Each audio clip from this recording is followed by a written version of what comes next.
Hola, buenos dias. This is Kaypacha with the weekly Pele report. It is December 5th of 2018. And I usually show you nature shots, and then I went out and I got this program to show you the solar system. But let's today just look at what it looks like on an astrologer's computer program. You can see that I have been talking about for quite some time, Jupiter in square. See the little square there? 2, this Mars-Neptune was conjunct last week, and it's conjunct this week. And we're gonna see that evolve, right? Then we had Venus over here, right? She went up into Scorpio, then she went retrograde back into Libra. Now she's coming back in. Last week I talked about her in opposition to Uranus. That's Uranus over there. And all of them see the big square, the grand square to the moon's nodes. This is the north node of the moon. Looks a little bit like Leo. And the south node of the moon. And there could be a line here, but they're always opposite each other. So you get that. Very something else. Now, what I want to talk about a little bit today is, look what's going on here. Mercury, 27 degrees of Scorpio. Trine, the north node of the moon at 27 degrees of Cancer. Trine, Chiron at 27 degrees of Pisces. Now, it's very unusual to have a trine like this last as long as this one is lasting. Because you see Mercury is retrograde. See that little R? That R means retrograde. But not for long. Let's move it forward. You can watch the days go by here. Today's Wednesday. Here we go. I'm moving it forward. Boom. Boom. S means station. Mercury is stationing at 27 degrees, right? So it's still. And that grand trine is hanging on. Is hanging on, because Mercury is sitting there at that same degree, 27 degrees. I mean, it's exact for days and days and days. We got to give it at least 10 days. I mean, if we go back. Okay, let's say, Mercury retrograded back into Scorpio December 2nd. Now watch that blue triangle. It's going to stay there, right? Let's just say until Mercury goes back into Sag, from December 2nd to December 12th, 10 days. 10 days of this beautiful grand trine. So we are going to communicate about the wounds, right? Having to do with, security, emotional connection, and our past, stepping out of the patriarchy, which is associated with Capricorn, into a new reality. I'm going to talk about that today. But what else do we have? That's not the only thing going on. You can see what? The new moon. Friday, new moon, Sagittarius. Oh yeah, baby. Here we've got all day Thursday, right? The moon is traveling conjunct Jupiter, then it hits the sun. So, Thursday and Friday, we've got this moon moving through Sagittarius, fire, light, optimism. We've still got this Mercury and Venus both happening in Scorpio. Venus still in opposition to Uranus, though she's moving away from it. And of course, what do we have here, right? Really by Friday, Mars exactly conjunct Neptune. And that Friday, Saturday, Sunday, Monday, it's going on. I give it these at least, you can give Mars a 5-degree orb. Here's 13 to 18. An orb is how far apart they are to still be effective. And especially with the moon coming through here, I mean, that's, the 14th. So this is only the 5th. So this Mars-Neptune is effective. I'd give it 2 weeks. It's been in effect. It's intensifying. It will be most intense, okay, Friday this weekend. And then what else happens that I want to talk about? Well, the moon, obviously on Sunday, hits Saturn and Pluto. Boom, boom, boom, boom, boom. Yeah, this sun is still square, I'm going to talk about Sun square Neptune, Mars, and Jupiter coming into square Neptune and Mars. That's really happening from 7. It's happening most of 2019. Jupiter will be square Neptune. I'll be talking about that for months to come. So I just wanted to give you a little shot of, you know, the moon moving through. Okay, I mean, today on the 5th, like I say, she is conjunct Mercury right now. Okay, this is early this morning at 1 a.m. Okay, she's in Scorpio. So right now for this report, we've got Venus, Moon, Mercury in Scorpio, and we are going to be talking about the taboo. Yeah, Mercury in Scorpio. Let's talk about the taboo, what people don't like to talk about. And then it's going to lighten up here a little bit. You know, this weekend is going to be, you know, fiery moon. Okay, until Sunday, it's going to like get serious. We're going to sober up a little bit here. Okay, and then it's going to get wild as the moon comes around to conjoin with Lilith. Ding, ding, ding, ding, ding. Okay, by next Wednesday, the next Pele report, we can talk more about the taboo. Actually, then boom, Mercury moves out of Scorpio. Okay, but that's next week's Pele report. I think that's enough for right now. I'm just going to stop it and look at the camera. Okay, everybody. Yikes. It's all getting so intense, man. Moon in Scorpio conjunct Mercury. And Venus in Scorpio. So we are going to talk about sex, the taboo, what, you know, some, and I'm attaching articles. There's links below. I copy pasted a translation of one article from a Costa Rican sexologist that Laura, my wife, translated because you may not read Spanish. So it's in English. But then 2 articles by Judith Kusel. I hope I'm pronouncing her name right. The what is it now? The divine masculine with the return of the divine feminine is what she's talking about. And the new emerges, true love in sacred union. The mantra today is about true love as being different from sex, addictions, unbounded self-expression.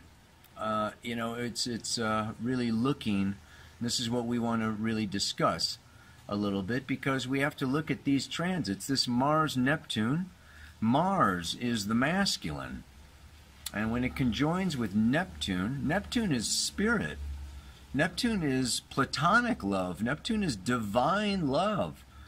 And Pisces, in Pisces, this is really spiritual, twin flame, soul mate, really divine, sacred union, as opposed or differing from profane sexuality, just physical, you know, get it on, get it off, I, me, my. It's, you know, there's a lot of self-pleasuring, okay, and physical pleasuring that does not include the divine element at all. And so we're moving and we're changing. These aspects that are happening now, and here's the Sun and Jupiter in Sagittarius looking to expand our consciousness and come into truth. Not only truth, natural law. Natural law. So the sexologist article is about the natural, okay, I mean, I don't like his terminology, but it's very fascinating that he knows nothing about evolutionary astrology, and he still refers to 70% of the world's population, which is the consensus. He says it's pre-human. And 30%, which is the individuated and spiritual, he is saying is the human. And it's a potential. right? And there are 30% operating with more consciousness around sexuality. And that whole article is what kind of really brought it up to me about the new paradigm. We talk about the new paradigm, the age of Aquarius, liberation, freedom from the patriarchy. What does that mean? This is my latest investigation. And part of it, I'm going to say, has really got so much to do with what he talks about, and this is the female orgasm, and how the male penis, is just like 100% ejaculate. You insert and ejaculate. He says the average is like in 4 or 5 seconds or something. Woo! Yeah, Whereas the female genitalia, is more hidden, it's more inner, it's more, and there is a very few. He's saying that 30%, actually orgasm during intercourse. I'm not talking about outside of intercourse. And that 60 to 80% of women are faking orgasm so that the man doesn't feel bad. So this is a very interesting dynamic, because, when we look at Tantra and we look at sacred sexuality and we look at this rise of the feminine, this is also the female, speaking up for herself.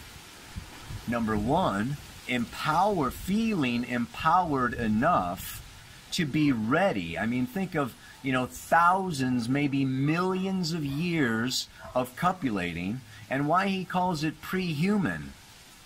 It's almost as if, humans are the only animal species on the planet where the female does orgasm. And this can be what the new paradigm is about. Just think if the 70% of women who are not coming to orgasm during intercourse did.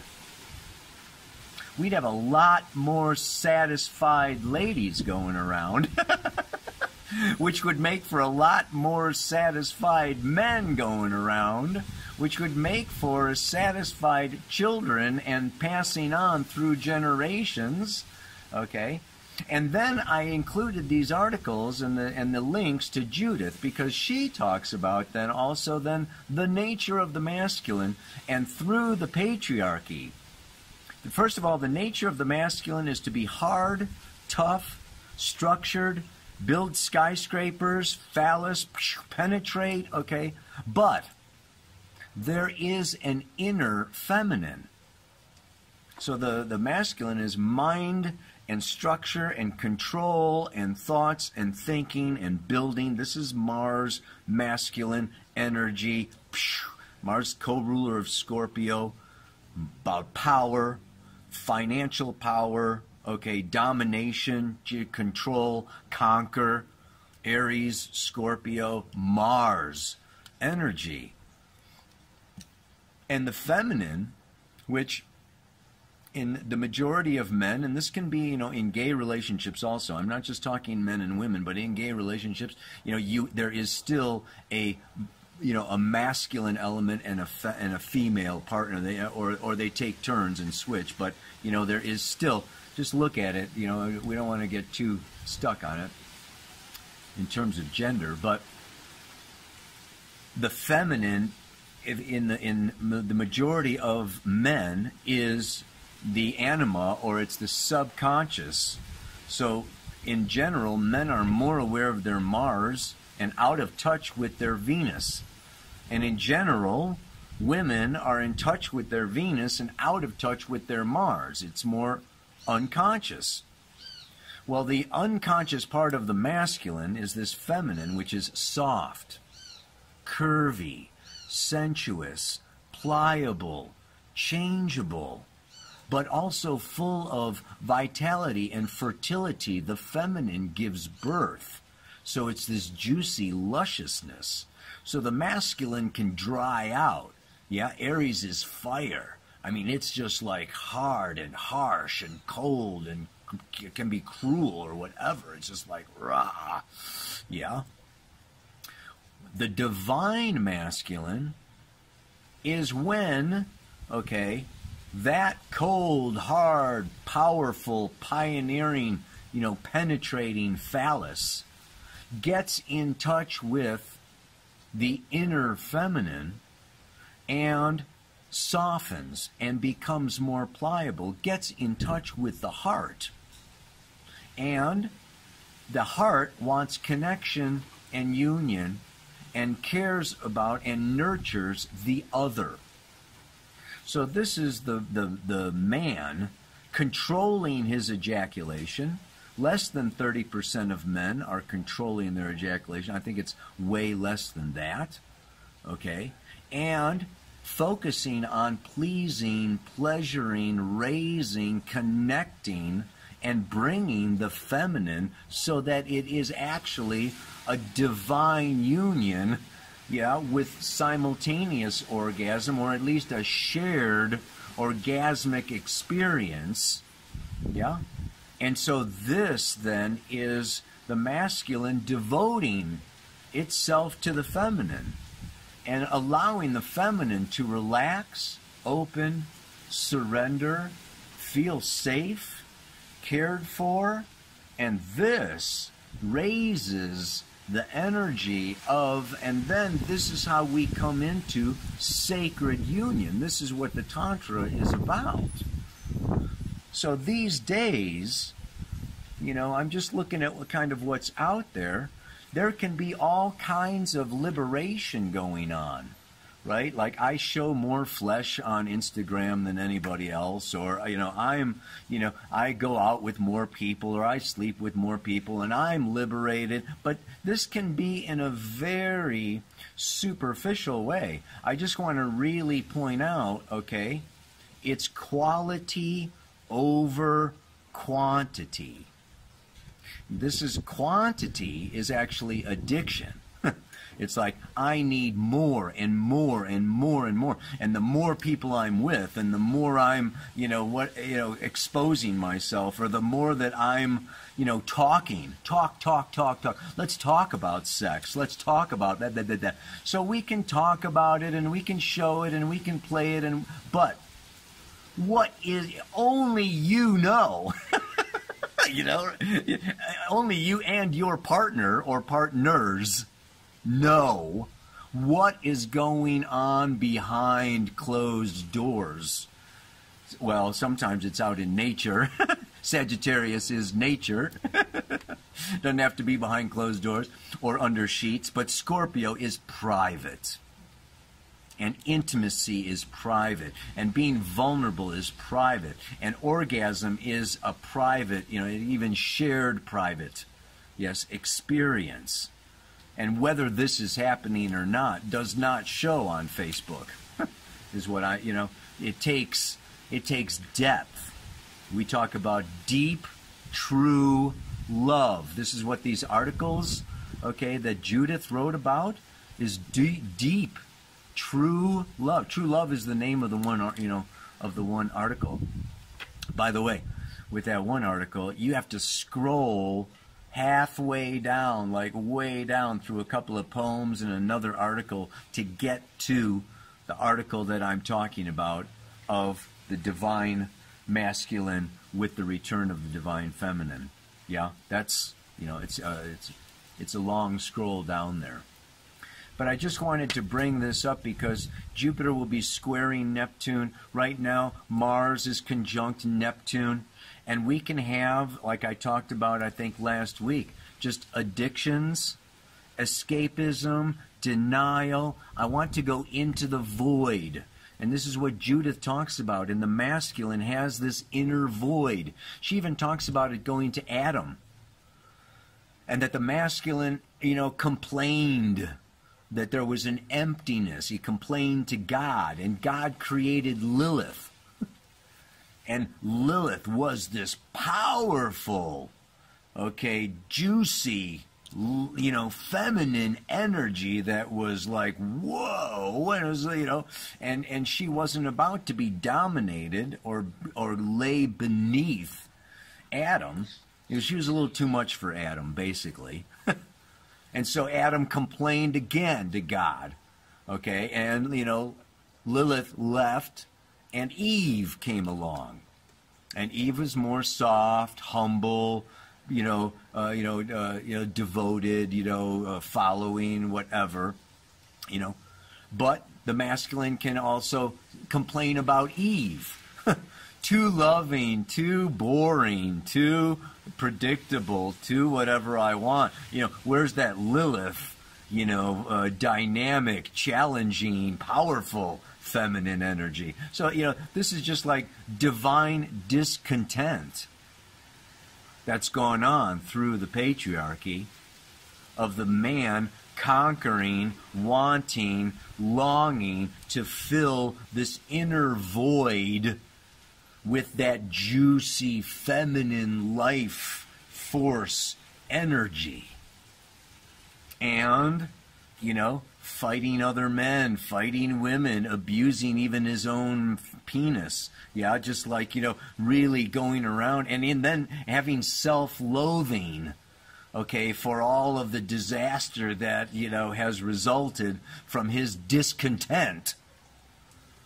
And this is just like seeking outside of ourselves for fulfillment through substances. So the mantra goes in, right? Food, drink, drugs, sex, give me. I'm looking to fill that empty void. This is addiction, and it takes more and more and more and more and more until this is the new paradigm.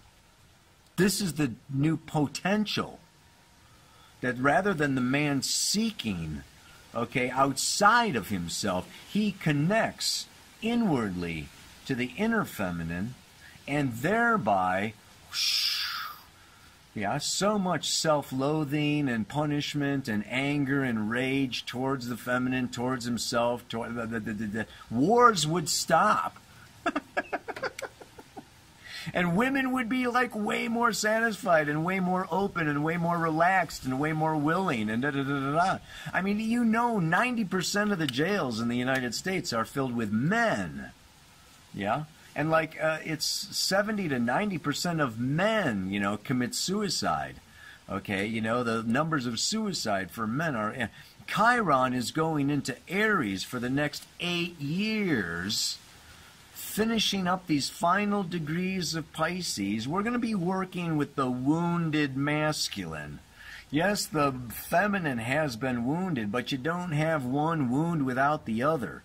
We wound each other. We can't be whole and complete without each other. Mars and Venus, Eros and Psyche, complement and fulfill each other. So I'm just really kind of looking at some of these things. Yeah. And of course, there's the dark side of the feminine, right? That seductive, energy that can, manipulate or take advantage of the void that the man, it's like the need or the emptiness that the man has. It's like, yes, I can fill that, but then you are mine. Right? So there is this other aspect or element of, the abuse or the misuse of our kundalini, chi energy. It goes, with both sexes. It goes with, just being part of mastering, right? And understanding our physical nature, emotional nature, mental nature, and spiritual nature. This is the time. So let's look at the mantra then, right? I no longer need to fill my void with food, drink, drugs, or sex. For now I know that deep, true love goes above and beyond all the rest. It's possible. It's attainable. It requires consciousness. I would say it requires some commitment, yes, to the partnership, to each other, to unveil, to unravel, to be vulnerable, to feel safe, to be able to relax into the arms, the legs, the bodies, the psychic energy, astral space of another. This is not a one-night stand kind of a thing, yeah? This takes, right, you know, this is like the path of Tantra. It's not for the weak-hearted. Exposing, constantly pulling off layers and layers and going deeper and deeper and deeper to experience a union that is absolutely profound. And yet, it is the, right, highest, above and beyond. So this Venus moving through Scorpio, she's coming back. She came in, went retrograde. Like I said, she was conjunct Uranus last March, the late March, and then again in middle of June. Came back now, you know, for an opposition 3 times. September, October, November. You know, she's just been messing around with wake up, everybody. And then she, you know, set in the night sky and rose up in the morning sky. She's powerful now. Very powerful in Scorpio. And she could be a little angry. Yeah? You know, I mean, Scorpio is ruled by Mars and Pluto. Okay, this underworld. You know, Venus is happy in Taurus and Libra. But she's moving through Scorpio and not messing around. But I said, like, you know, you can see the moon moves into Sag. By tomorrow, you know, by Thursday, by the weekend, you know, things lighten up. But still, just, you know, the awareness once had can liberate us for a long period of time. And this is what, you know, Uranus, opposite Venus, is all about. Awakening and awareness. And of course, Uranus is going through Aries, waking us up to this whole masculine nature thing. And then, you know, is going to go into Taurus for the next 7 years. So we have Uranus awareness in Taurus and Chiron healing in Aries. This is Aries, Taurus, Venus, Mars, masculine, feminine, yin, yang, extrovert, introvert, you know, like penetrate, receive. I mean, this is like, you know, this is the big thing going on for like the next 7, 8 years. Very powerful time for healing, balancing, awakening, and let's all, you know, use this as a great opportunity, starting with like now and moving all through 2019 with Jupiter in Sag, square Neptune. One last time, and I no longer need to fill my void with food, drink, drugs, or sex. It could also be shopping. Laura was telling me that, you know, a lot of times the female can go shopping. Things. She wanted to put things into the mantra. So you can plug things in there. It's not just food, drink, drugs, or sex. It could just be, you know, shopping cart items. Oh, man. Anyway, where was I? I no longer need to fill my void with food, drink, drugs, or sex. For now I know that deep, true love goes above and beyond all the rest. May you experience deep, true love. Namaste. Aloha. So much love.